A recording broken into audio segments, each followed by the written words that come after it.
Raise your fists together. I am somebody. I may be poor, but I am somebody. Red and yellow, brown, black, and white. We're all precious in God's sight. Everybody is somebody. Stop the violence. Save the children. Stop bullying. Save the children. Hold your head high. Stick your chest out. You can make it. Keep hope alive. Keep hope alive. Keep hope alive. Welcome to this week's Saturday Morning Community Forum. Today, we are inviting you to join us as we continue to fight for justice in America and human rights around the world. I am Cleopatra Draper, your favorite millennial and host of Rebuilding Black Chicago every Friday on WVON. Be sure to follow Rainbow Push Coalition on social media and don't forget to subscribe to our YouTube channel. Now let's get started.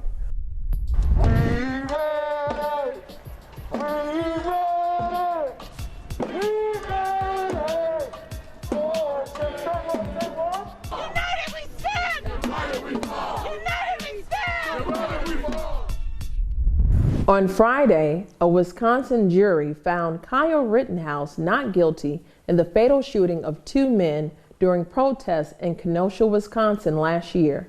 Rittenhouse, 18, would have faced a mandatory life sentence if found guilty and convicted of first-degree intentional homicide. Rittenhouse and other armed men said they went to Kenosha to protect private property during the protests of police shooting of Jacob Blake. The jury, made up of 7 women and 5 men, including 1 male person of color. The verdict came on the 4th day of deliberations and the 15th day of the trial. The trial has sparked more dialogue on the issues of gun rights and race in America. Demonstrators outside the courthouse as the news broke. We've been here every day of this trial, and it is disheartening to know that this system still does not work for justice. It's a miscarriage of justice. We saw the video, you saw the video, we saw the evidence, you saw the evidence, you heard the witnesses, and we saw the witnesses. We saw incredible judicial bias by this judge, giving liberties that the average black and brown defendant that's here in Kenosha County never receives. Those of us in the civil rights community will be doing our due diligence to ensure that we press upon the Department of Justice to do due diligence in this case. There were federal violations that must be investigated and federal charges that should be leveled. The state of Illinois has grounds in this case as well.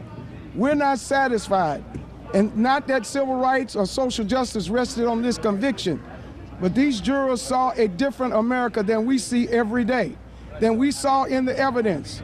We saw the video. We saw 3 people shot and 2 people killed.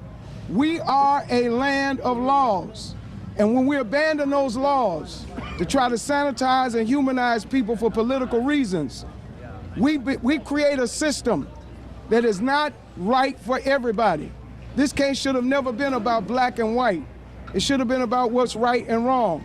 There's no way that you can justify in the streets of America that an individual can carry an automatic weapon, an AR-15, and shoot and kill anybody under any reason. There's no way you can justify him not having a license to drive, and let alone a license to carry this weapon. And so the judicial bias that was in this case, this is the same office that found it beyond their means to level charges in the Jacob Blake Jr. case after he's been shot 7 times in the back, and all of America saw that. So in spite of this verdict, we know what we saw, we know what we heard, and we know the truth. And we're asking all of those persons that believe in what we believe in. Civil rights and social justice has never been about taking lives, saving lives. It's never been about tearing down communities. It's been about building communities. It's never been about division. It's been about unity. We're going to maintain peace and protest in these streets, and all over America, our voices are going to be heard. All over America, our feet are going to take the streets of America. The uncle of the Kenosha man, Jacob Blake, whose shooting by police sparked the unrest in which Rittenhouse shot 3 people, marching with the Rainbow Push Coalition and others, gathering outside the Kenosha County Courthouse, where the teen left a free man on Friday. The marchers stopping at the car lot, which had been scorched during those sleepless nights in August of 2020, and then through a quiet downtown Kenosha. Organizers promising a campaign of economic pressure. In a capitalistic society, capital makes a difference. There will be basketball games shut down. Go ahead. There will be football games shut down.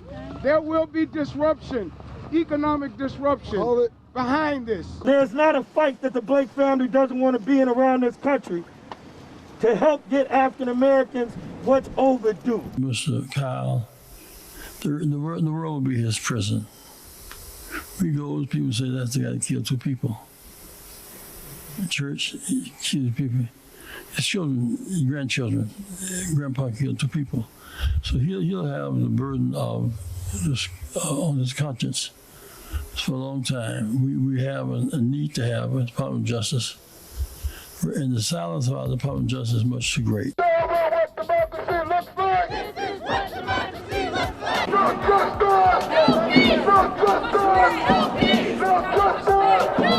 Another day of protest on the weekend following the acquittal of Kyle Rittenhouse. But the message is the same, a refusal to accept the Rittenhouse verdict as justice served. This is Bishop Tavis Grant, the National Field Director for the Rainbow Push Coalition, and this is Action on the Field. I want to thank you for being a part of our International Saturday Morning Forum. As you know, we've spent the past several weeks in Kenosha, Wisconsin, advocating justice for the victims. And the verdict came in for Kyle Rittenhouse being acquitted on all counts. Well, just like we didn't accept the Emmett Till verdict, the Eric Gardner verdict, and the Trayvon Martin verdict, this verdict is equally unacceptable. We've been organizing around the country peaceful protests from Portland to New York to Atlanta to Chicago, putting the feet of freedom in the streets, utilizing the tools that were given to us by Reverend Jesse Jackson and Dr. King, the tools of peace, protest, and civil disobedience, and seeking federal remedies and civil remedies as relates to the continuation of the quest of justice. This case came down to whether or not we can receive equal protection under the law and whether or not one could walk in a peaceful protest utilizing a weapon of mass destruction such as the one used by Kyle Rittenhouse. In spite of the verdict, the fight goes on. We're even more vigilant as it relates to the trial of the murderers of Ahmad Arbery. And we want to thank the Arbery family for their resilience and their commitment and their steadfast, undaunted spirit. Reverend Jackson spent several days there in Brunswick, Georgia, providing spiritual counsel and prayer to the Arbery family, who has been under tremendous pressure, stress, and strain. But guess what? Tough times don't last, tough people do. You know, this is our 55th anniversary, the anniversary of the Rainbow Push Coalition. Who would have imagined from Operation Breadbasket to the Rainbow Push Coalition, we've come a long way. You can become one of our new freedom fighters. You can go to rainbowpush.org and become a member and a volunteer as we're putting the feet of freedom back in the streets all over America. You can subscribe to our YouTube channel and follow us on all of our social media platforms. Guess what? We're keeping hope alive.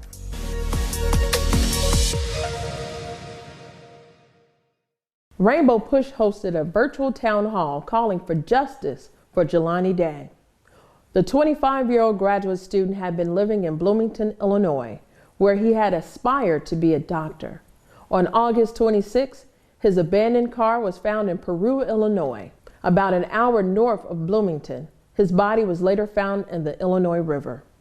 Day's mother, Carmen Bolden Day, said she has retained noted civil rights attorney Ben Crump to represent the family as they continue to search for answers. The event was live streamed on Facebook and YouTube and watched by more than 10,000 viewers. The participants expressed their commitment to the justice and outlined how they plan to raise the profile and awareness of the investigation. It really upsets me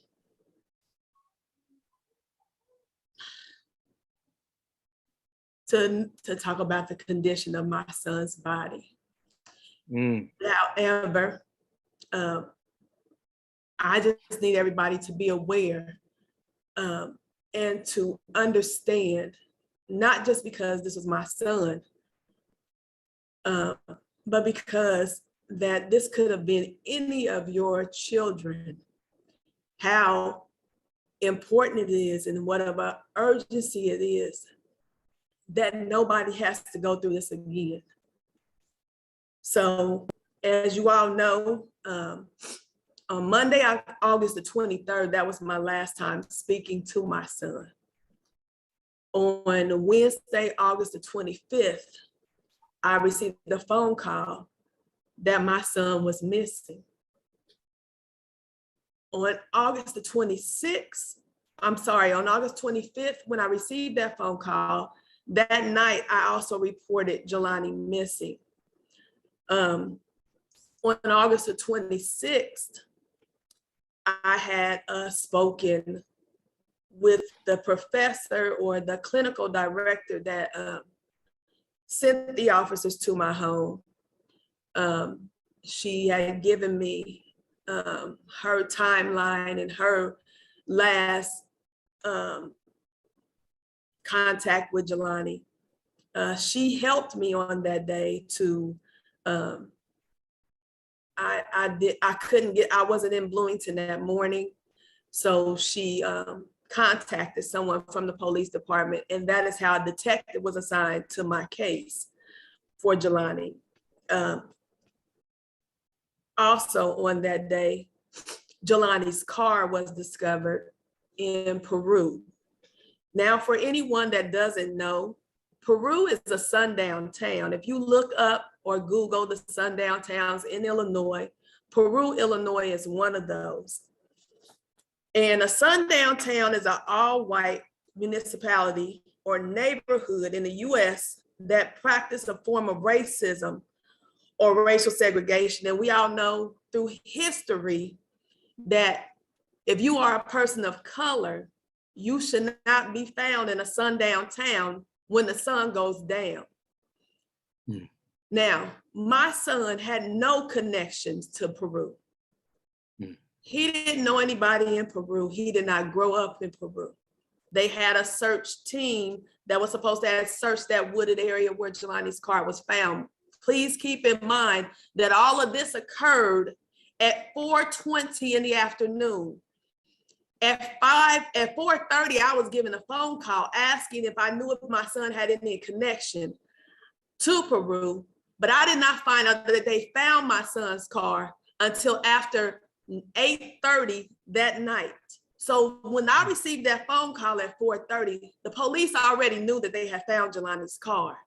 They did not let me know anything. So I was not present when the search had occurred, but immediately when the teacher sent me a news article telling me and indicating that the car had been found, me and my family were on the road to Peru immediately.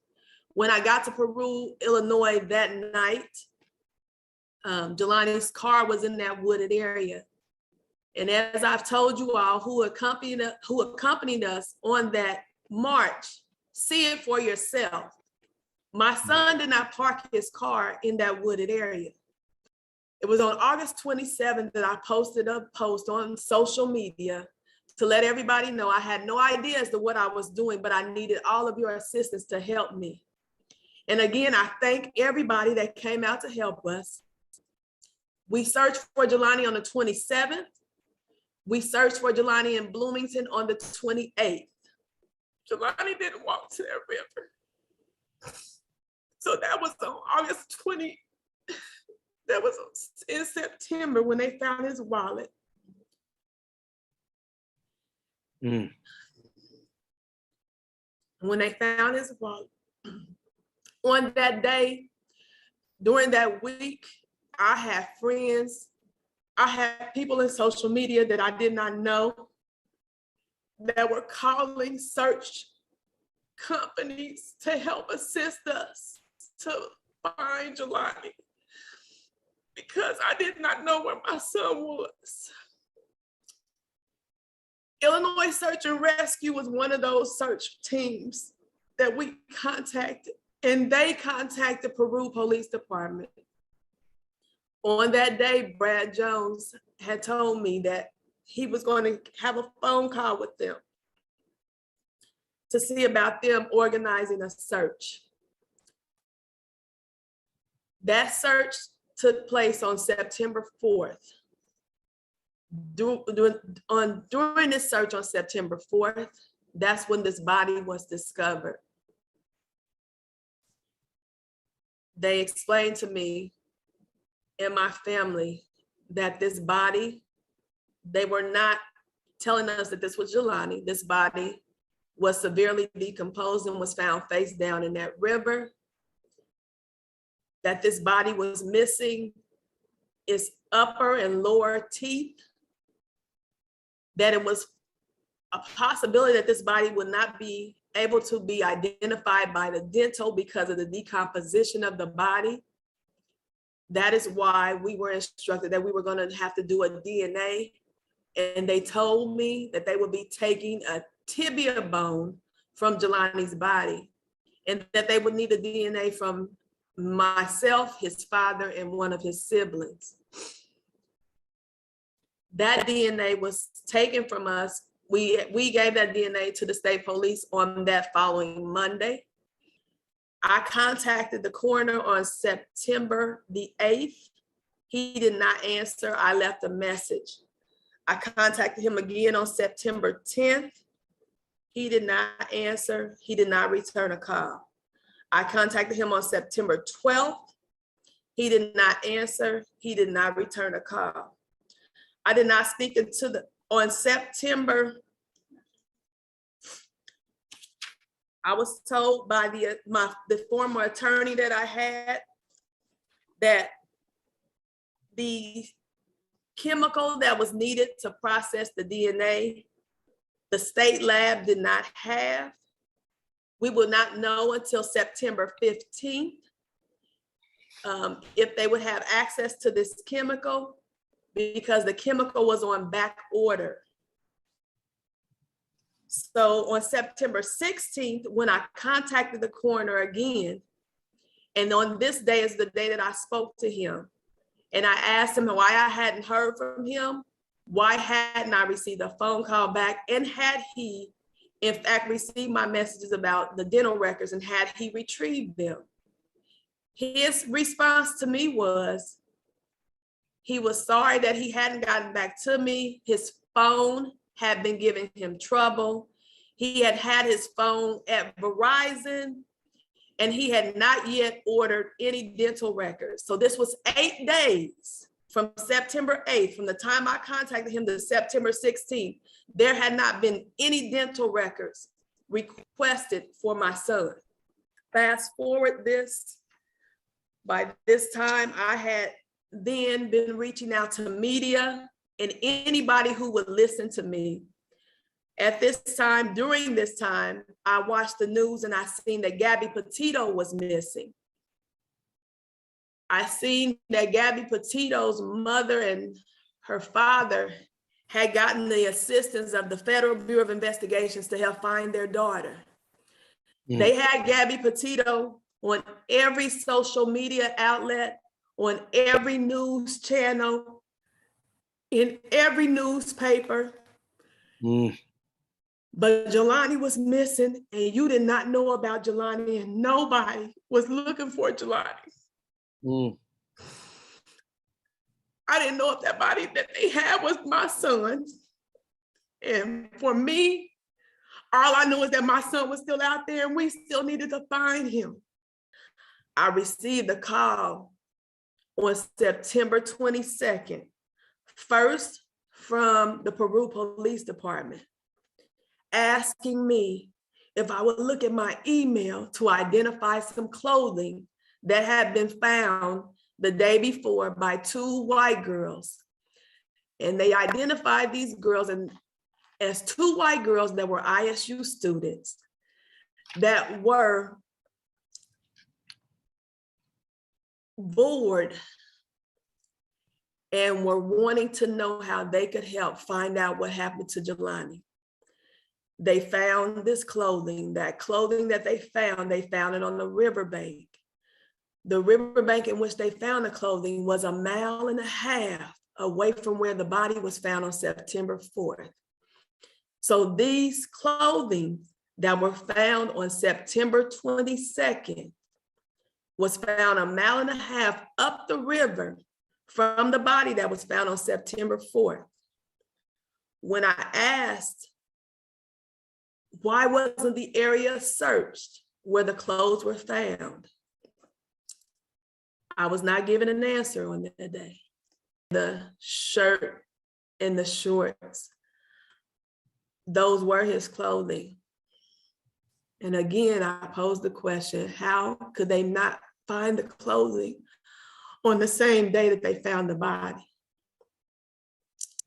I then got a call later on that day, probably about an hour later, from the coroner, who told me that he had now obtained copies of Jelani dental records. He's asked me, had Jelani went to a dentist in Alabama? I told him I did not know. He said, well, you should know.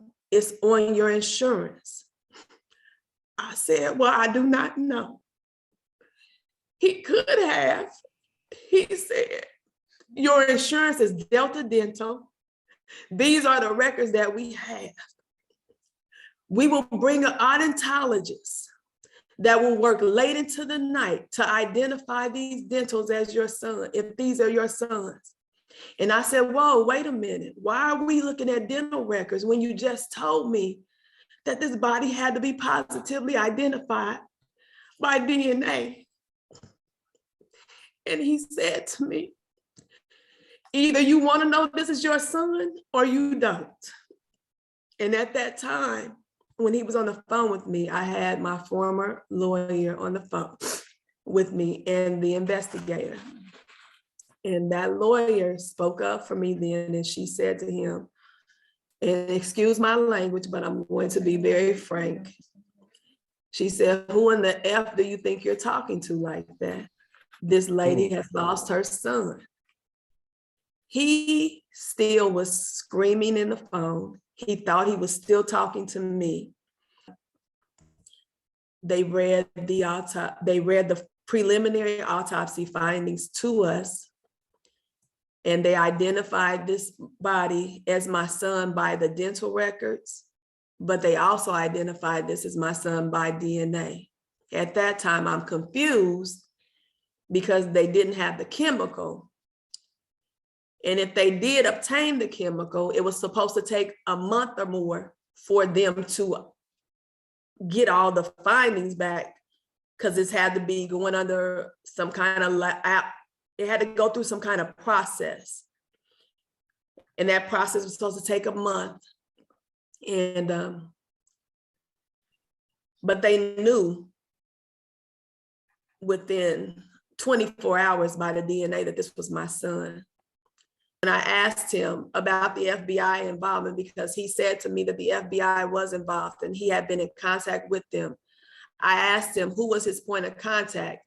He then retracted his statement and said he had not spoken to anyone in the FBI, that it was the police department that had dealt with the FBI. When I asked him for the point of contact with the police department, he did not know who that was. So I have been given so much misinformation. I've been given the wrong information. I've been given the runaround. Everything sounds like a cover up. And I need answers. The next paragraph, please listen, and it says, unfortunately, there is no specific positive test and autopsy for drowning. Drowning is considered a diagnosis of a conclusion with supporting investigation circumstances when a person is found deceased in a body of water. I do not know if my son drowned. Because my son was in a body of water, that is why they're saying that his cause of death was drowning. Yeah. Jelani's lungs were not in a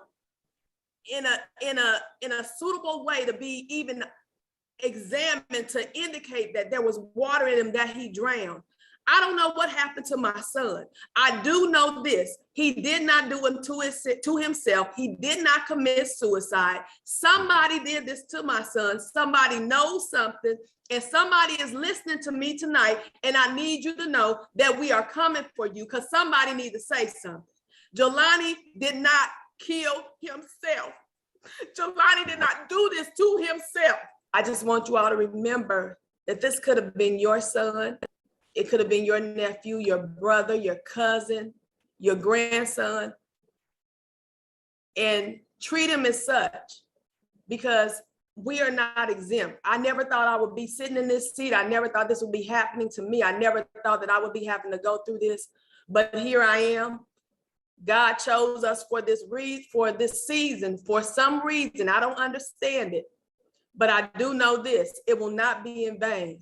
Jelani's life will not be in vain. I will be his voice, and I will speak for him. I will stand for him, and I will make sure that if anything I can do, I will make sure this doesn't happen to anybody else, that nobody has to go through this. I will do my best to help whoever I need to help, to change whatever needs to be changed. And I thank you all for standing with us, for standing with my family. I appreciate you. I appreciate Reverend Jackson and his team, Courtney, Reverend Wilson. Y'all know I love y'all.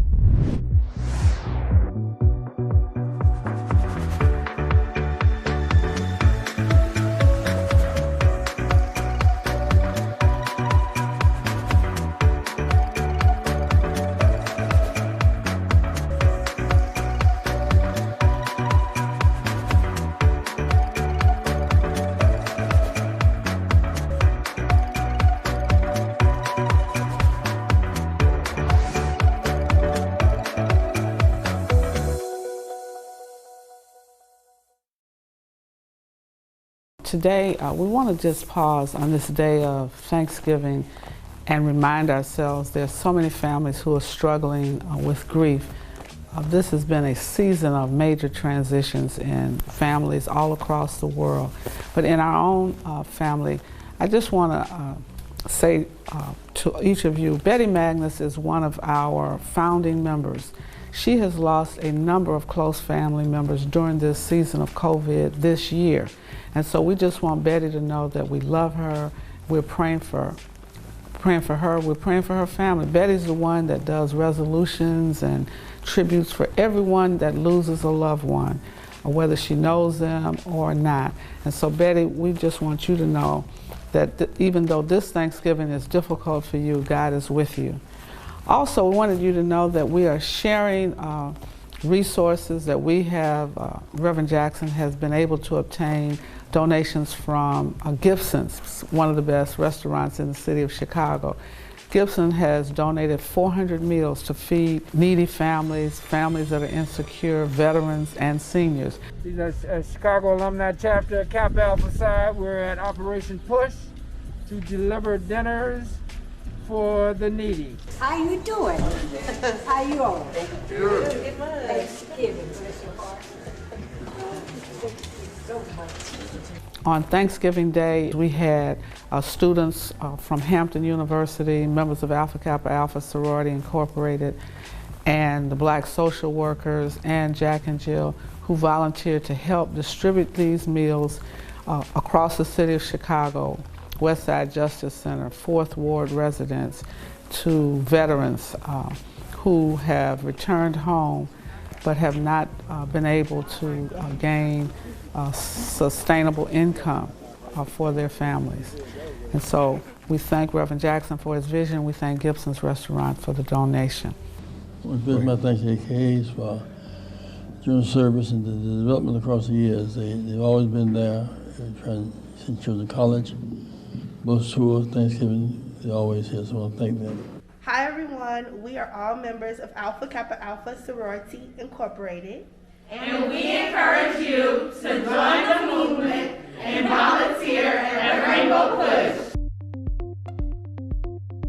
Cool Kids Code is an initiative of the Rainbow Push Coalition and Wayne County Community College District. It focuses on bridging the digital divide. Through summer camps and sports clinics, students receive an introductory technology education encompassing a number of programming languages, robotics, and microcontrollers, as well as exposing participants to sports activities to offset the sedentary nature of computer programming. The in-person camp focuses on the basics of programming languages and algorithms through platforms such as Blockly and Minecraft, which allows students to conceptualize the concept of computer programming using puzzle-like pieces embedded with instructions, loops, and structures. Cool Kid Codes also operates in 100% online HTML and CSS coding camp, which introduces participants to the structures of the web, elements of design, and how to create a successful web page.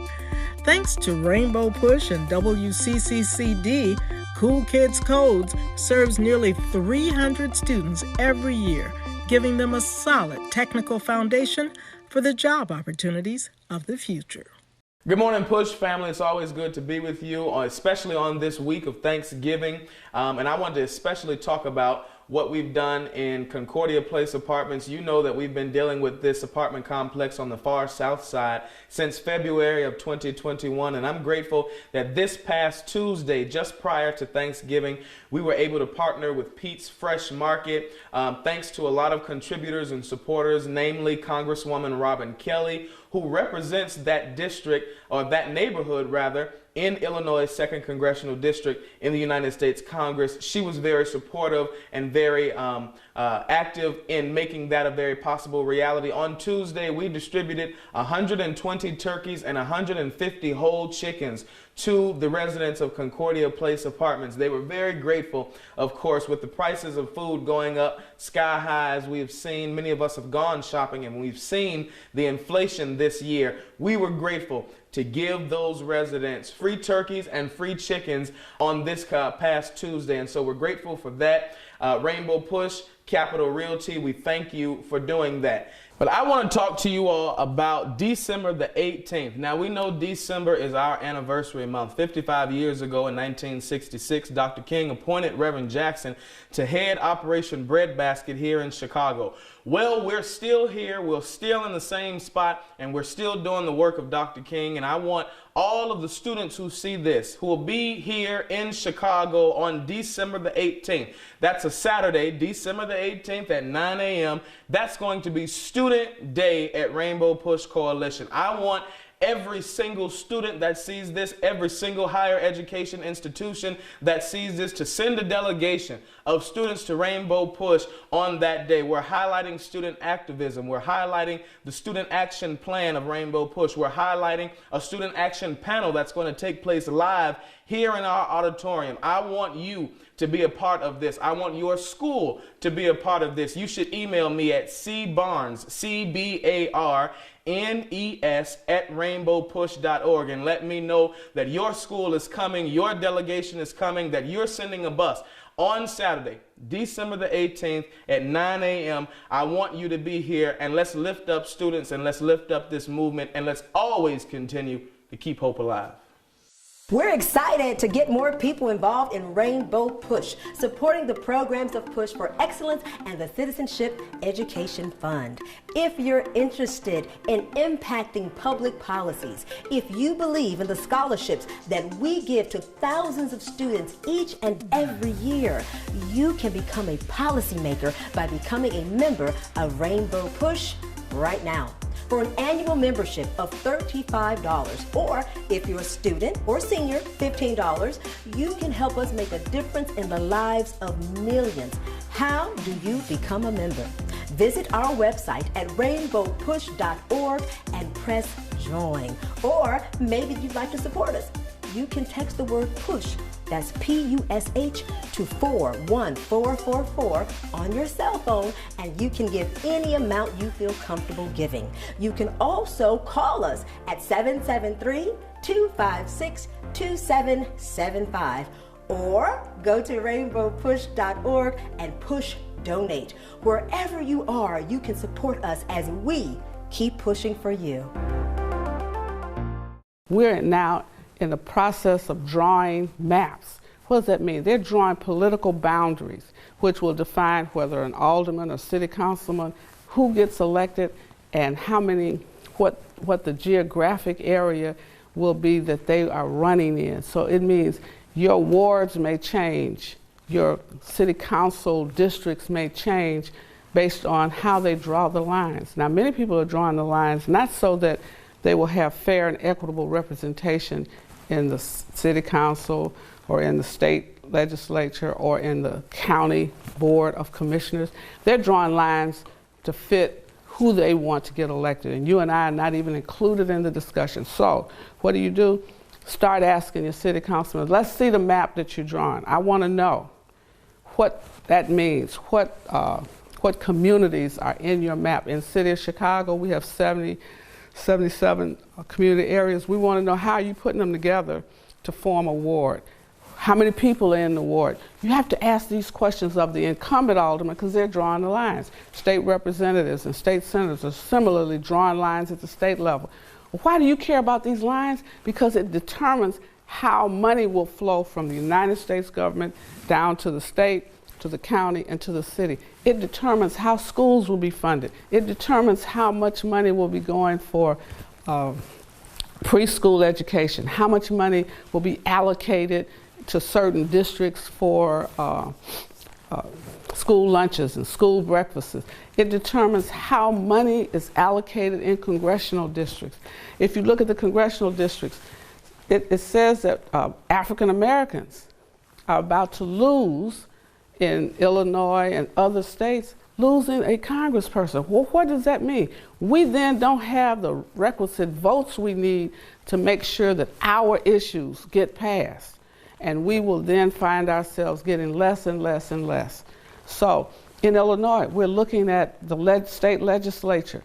We could lose, as African Americans, I'm just talking about African Americans alone, we can lose 8 seats, 4 in the Senate, 4 in the House, based on how they are proposing to draw the lines. We want to know, how can we lose 8 seats? We didn't lose that many people in the census count. So we want you to start focusing on the remap. Just call your legislators, call your alderman or your city councilman. Say, I want to know about that map. I want to know, what does it mean to me? And if they don't answer you, then call PUSH. Call us at 773-3366, 773-3366. Why do you call us? Because we want to take action. We want you to get involved. We want you to get engaged. We live in our faith, but we live under the law. We're going to change the laws that are unfair and unjust. Join Reverend Jackson as we fight, continue to fight for justice and equity, as we fight to preserve and protect the civil rights that we've already gained. Stay tuned. The trial of Gregory and Travis McMichael, the men charged in the shooting death of Ahmad Arbery on the 23rd of February, 2020, came to its conclusion this week. It took more than 2 months for the men to be arrested, along with their neighbor, William Brody Bryan, who recorded the incident on video, who is also being charged. The defendants each faced 9 criminal charges, including malice and felony murder, aggravated assault, and false imprisonment. The trial has also gained attention due to what we believe are overtones of racism from the lawyers for the defense. On Tuesday of this week, the jury began deliberations and on Wednesday reached a verdict of guilty for Travis McMichael, Gregory McMichael, and William Bryan. The fate of the 3 white men accused of murdering Ahmad Arbery, a 25-year-old unarmed black man, now in the hands of a jury. The nearly all-white panel now deliberating. We are in recess until question or verdict. Before receiving instructions from the judge, the prosecution with the final word to the panel, firing back at the defense's closing argument that Gregory and Travis McMichael acted in self-defense. They claimed an unarmed Arbery tried to overpower the younger McMichael and take his gun. You can't start it and claim self-defense. And they started this. This while a third man, neighbor William Roddy Bryan Jr., recorded the incident on his cell phone. They've all pleaded not guilty. They committed 4 felonies against Ahmad Arbery in violation of his personal liberty before he finally tried to run around their truck after running from them for 5 minutes. The 3 men are hoping jurors believe they were trying to make a citizen's arrest under a now repealed Georgia citizen's arrest law. The defense calling Arbery a, quote, recurring intruder, even though he was never seen stealing anything. Outside the courtroom, a growing crowd of protesters hoping for a conviction. The father of Ahmad Arbery expressing confidence. The evidence is overwhelming. Ain't no way we can't get justice. This verdict is the Thanksgiving miracle so many here hoped for. All 3 defendants found guilty of murdering Ahmad Arbery. We, the jury, find the defendant, Travis McMichael, guilty. Greg McMichael, guilty. William R. Bryan, guilty. And for Ahmad's mother, Wanda, who spent nearly 2 years fighting for justice, hearing that verdict meant victory. And today, she's full of gratitude. Today is Thanksgiving, and I'm really, really thankful. My family and I are very, very thankful for the verdict. Arbery's father, Marcus, spoke to ABC News just hours after his outburst in the courtroom. Guilty. Joy, when I heard that guilty verdict from the one that pulled the trigger, I really was happy because I knew justice was pouring down. Even though we are clapping and we're cheering and we applaud, Wanda and Marcus still are devastated because they're missing Ahmad. So much was made of that nearly all-white jury. In the end, they spent just 11 hours deliberating, their decision reverberating across the country. They're looking at life in prison for all 3 of these guys. Well, that's not my concern. They created it. They came in, like my grandmama say, you made your bed, you sleep in it. The judge was fair. The jury was clear and precise. The last thing they asked for was another edition of the killing. The whole story really was there. And I'm concerned that we look at this within the context of what happened. Number one, 74 days cover up. 3 shots of a man dead. Mr. McMichael had been a policeman for 30 years. He knew all those in the courthouse, judges, prosecutors. He called the prosecutor. She told him, take a bath, wash your hands, wash your blood off your hand in the corn stain for him and his son. She's been subsequently indicted for that. I want those who are watching, they know that the jury and the judge must all be congratulated for doing their jobs.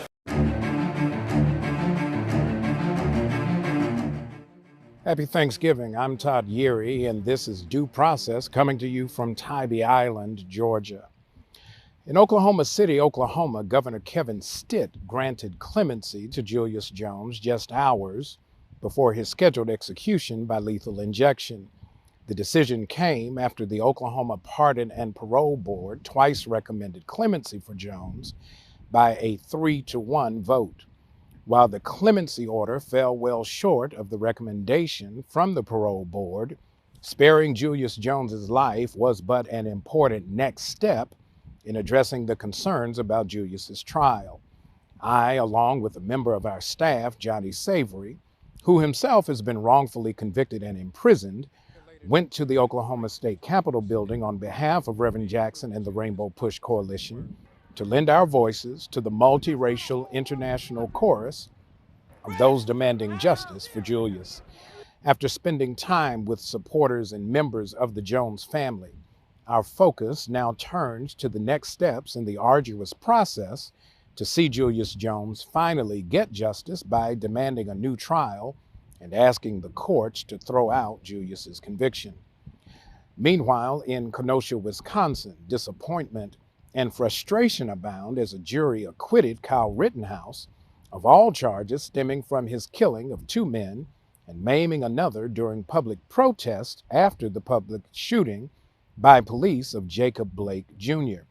While the alt-right and gun activists touted the verdict as a victory for law, order, and self-defense, many others see the verdict as an invitation to more acts of violence and attempts to lash out at those demanding racial justice. This as a jury found white supremacists and their sympathizers liable for the injuries and emotional distress caused by the Unite the Right rally in Charlottesville, Virginia in 2017. The jury awarded $26 million in damages to the victims by finding rally organizers liable on 4 of the 6 allegations. The jury deadlocked on the other 2. However, the attorneys for the victims have indicated that they will retry the case on those 2 remaining counts. Finally, a little further south from where I am here in Georgia, down in Brunswick, the family of Ahmad Arbery and their supporters breathed a sigh of relief as the jury of 11 whites and 1 black found 3 white men guilty of his murder. Jurors deliberated for 11 hours before convicting Travis McMichael on all 9 counts, his father Greg McMichael on 8 of 9 counts, and William Roddy Bryant on 6 of 9 counts. The verdicts represented the climax of a multi-week drama where race was the undercurrent that in many ways overshadowed the proceedings. Not only did the judge point out discriminatory efforts on the part of defense attorneys in seating the jury, Reverend Jesse Jackson spent a week in the South Georgia town to lend his presence and support to the family of Ahmad Arbery. His visit was partly inspired by defense attorney Kevin Goff, who invoked Reverend Jackson's name in protest over the presence of notable public figures in the courtroom, calling it an attempt to intimidate the jury.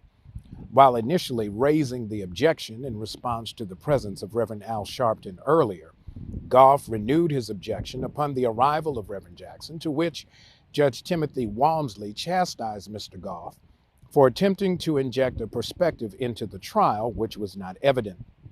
Outside the courtroom, more than 100 pastors arrived in support of the Arbery family and the right of the public to participate in the judicial process. In the meantime, as the defense team presented closing arguments, race again returned to the spotlight, with the nastiness of the racial dog whistling being exhibited by defense attorney Lauren Hogue. Aside from overtly stating that Ahmad was where he should not have been, she also yelled through the bullhorn of racial code when she questioned Ahmad's presence in, quote, khaki shorts with no socks to cover his long, dirty toenails, end quote. While we all know that she was sending a signal to the juries who she believed might be swayed by black preachers and threatened by black people running down the street, the jury came back with the guilty verdicts. Ahmad's mother, father, family, and community have a bit of a sense of justice now that the men responsible for his death have been convicted of murder.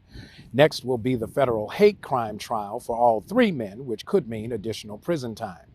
Also, the former district attorney faces obstruction of justice charges for advising the McMichaels to clean up after the murder and for ordering the police to stand down from arresting any of the 3 men after they killed Ahmad. These convictions represent, Act 1 of a 3-act drama to get complete justice for Ahmad. I hope when society hears the name of Ahmad Arbery tomorrow, 10 years from now, 100 years from now, they'll know his name from being the man who brought about change. Today, as we give thanks for life and blessings, let us also give thanks for calling and purpose, to do good work, to move our world just a bit closer toward justice. Let us not forget that there is more work to be done in order to embody a more perfect union. The arc of the moral universe is indeed long, and it bends toward justice. People of good faith and goodwill must continue to do good work to keep bending that arc. It is our prayer that your holiday has been warm and filled with gratitude and joy. Now let's catch our breath and get back to doing the important work of standing for that which is right. On behalf of our founder and president, Reverend Jesse L. Jackson Sr., and the entire Rainbow Push Coalition family, we pray that all of you have had a blessed Thanksgiving holiday. As we give thanks and return to the work of the movement, always remember to keep hope alive. From Tybee Island, Georgia, that's this week's Due Process. I'm Todd Yeary.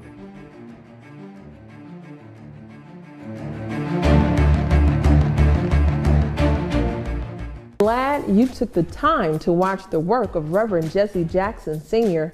and the Rainbow Push Coalition. We are celebrating our 55th anniversary, and each week we'll have special guests who will share in the celebration of our 55 years of serving humanity. Thanksgiving Thursday, we passed out over 400 hot meals across the city of Chicago.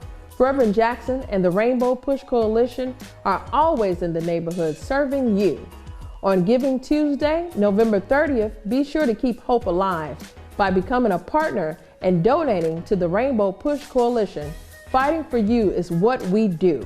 For more information, be sure to go on our website at rainbowpush.org to join the movement and check out our social media for more updates on what we're up to. Remember, I am your favorite millennial, Cleopatra Draper, and you can keep up with me at Follow Cleopatra on all social media platforms. We'll see you next week, and remember to keep hope alive. I want to invite you to help us bring to pass a vision that was given to Reverend Jesse Jackson Sr. by the late Reverend Dr. Martin Luther King Jr. Dr. King had a dream of 1,000 churches connected.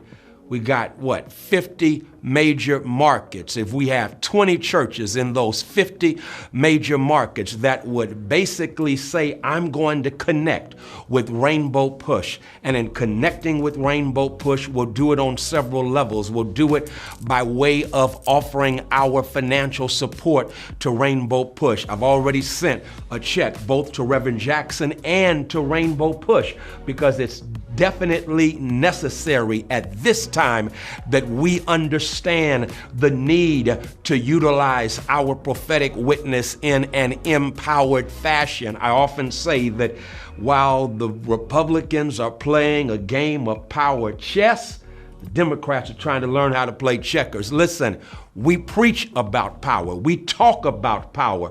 The question is, are we going to wield power? Reverend Jackson says we can wield power with 1,000 churches around this country connected in investing in Rainbow Push, but also not only must we invest in Rainbow Push, I hope you join me and will contribute at least $1,000. I've done more than that, but you can do what God has blessed you to do. And then not only that, I want to encourage you, as Reverend Jackson is talking about, we need, just as we have Sunday school classes, we've got to have social justice classes and teach what it means to unite or reunite in holy wedlock what never should have been divorced, Jesus and justice. That's what 1,000 churches connected can do. Imagine 1,000 churches throughout this country connected, wielding power. Watch this, as one, but at the same time doing all we can to make a difference in our respective areas, being fed, watch this, information as well as inspiration from Rainbow Push as a family and Reverend Jesse Jackson as our fearless leader. So I hope that you'll join me. Join 1,000 churches connected. That's a real good way to keep hope alive. Push Excel's goal is to inspire students to strive for excellence in education in spite of personal, family, and community challenges that they might experience. How do we do this? By advocating for educational policies that guarantee equal funding for all students without regard to race or economic standing. By engaging parents, students, and teachers in pursuing high-quality education and striving for educational excellence at every level. And by forging partnerships with community-based and public sector stakeholders in education. Now, Push Excel is a national model program with the purpose of connecting principals, parents, popular personalities, and students in a bond and to support students at every level on the educational ladder. Now, we want you to become a member of the Rainbow Push Coalition and Push Excel. Your annual membership can help us to change policies that impact students, colleges, and universities all around the country. So step up and sign up today. Membership is only $35, and if you're a student or a senior, $15. Just go to our website, rainbowpush.org, and push join to become a member or push donate to support the Push Excel program. You can also text the word Push Excel, that's PUSHEXCEL, to 41444 on your cell phone, and you can give us any amount that you feel comfortable giving or call us at 773-256-5655. 2775. Wherever you are, you can support us as we keep pushing for you.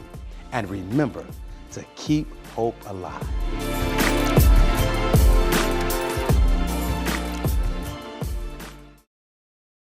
Dr. Kim, I went to jail with a group of 7 students, July 17, 1960, almost 60 years ago. We never stopped moving. I lost a few of jail cells and death. We never stopped moving. I thought it was time to write some of it down so the older generation can learn how we did, and what we did, and how global it was. Whether speaking about Mandela in South Africa, India, Qatar, Gandhi in India, here at home. This book tells the story, so please get it, and give it to your friends. Read it, let's argue about it, let's discuss it. Yep, so the book is Keeping Hope Alive, Sermons and Speeches of Reverend Jesse Jackson Sr. It's quite a good collection. You know, we've got sermons and speeches from around the globe because you have made such a global impact, not just here in the U.S., but around the world. Thank you for tuning in to our International Saturday morning broadcast. We need your support. Here are ways to give to Rainbow Push Coalition. Text PUSH, P-U-S-H, to 41444 to support the work of Reverend Jesse Jackson Sr. and Rainbow Push Coalition. When you shop, Amazon gives. Visit Amazon Smile and select Push for Excellence as your charitable organization by starting your shopping at smile.amazon.com. We are Sanctuary. We are a sanctuary. When I think of Rainbow Push, I think of 2 words: social justice, education advocacy, political empowerment, freedom and equality, corporate partnership. Stop the violence. Save the children. Don't get in. Shut it down. If we don't get in, shut it down. Political change, inclusion, evolution, progress, justice. Jesse Jackson. Keep hope alive. Keep hope alive.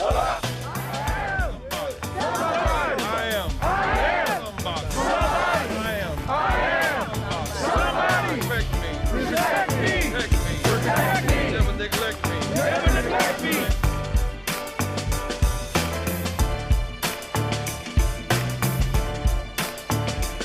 We want to be bridges to end these cultural gaps.